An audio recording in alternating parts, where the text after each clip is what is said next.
আসসালামু আলাইকুম। সবাই কেমন আছেন? আলহামদুলিল্লাহ আমি ভালো আছি। নীলাবাজার সবচেয়ে এক্সপেন্সিভ রেস্টুরেন্ট।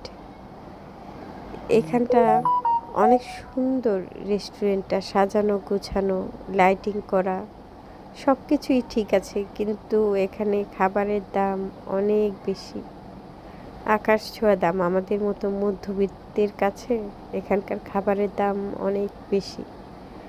যারা উচ্চবিত্ত তাদের জন্য ঠিক আছে, তারপরও রেস্টুরেন্টটা এত সুন্দর। আমরা এখানে বসলাম কিছুক্ষণ, দেখছিলাম সব কিছু, এত সাজানো গুছানো আর ছিমছাম। ক্রাউড থেকে এই রেস্টুরেন্টটা একটু ভিতরে, মানে মেন রাস্তা থেকে একটা সরু রাস্তা দিয়ে ভেতরের দিকে ঢুকলেই এই রেস্টুরেন্টটা। যারা নিরিবিলি সময় কাটাতে চান প্রিয়জনদের নিয়ে, তারা এই রেস্টুরেন্টটাতে যেতে পারেন।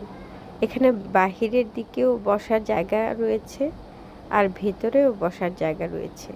আর উপরে গাছে ওনারা এত সুন্দর লাইটিং করে সাজিয়েছে যে সব কিছু মিলিয়ে রাতের পরিবেশটা অনেক সুন্দর লাগছিল। কিন্তু সব কিছু ভালো লেগেছে, আমার একটা জিনিস অনেক বেশি খারাপ লেগেছে, প্রচুর মশা। আমরা একটু বসেছিলাম, কিছুক্ষণ বসে থাকতেই মশার কামড়ে অস্থির হয়ে গেছি। এখানে ওনারা সিলিং ফ্যানের ব্যবস্থা করেনি,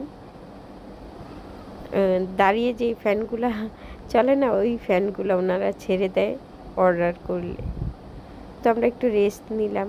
এর আগেও এখানে আমরা এসেছিলাম, তখন অর্ডার করেছিলাম, কিন্তু শুধুমাত্র ড্রিঙ্কসের দামই ওনারা 500 করে রাখে, তারপর প্লাস ভ্যাট।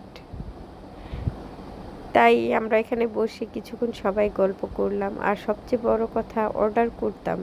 এখানে এত বেশি প্রচুর মশা, তাই জন্য আর অর্ডার করা হয়নি।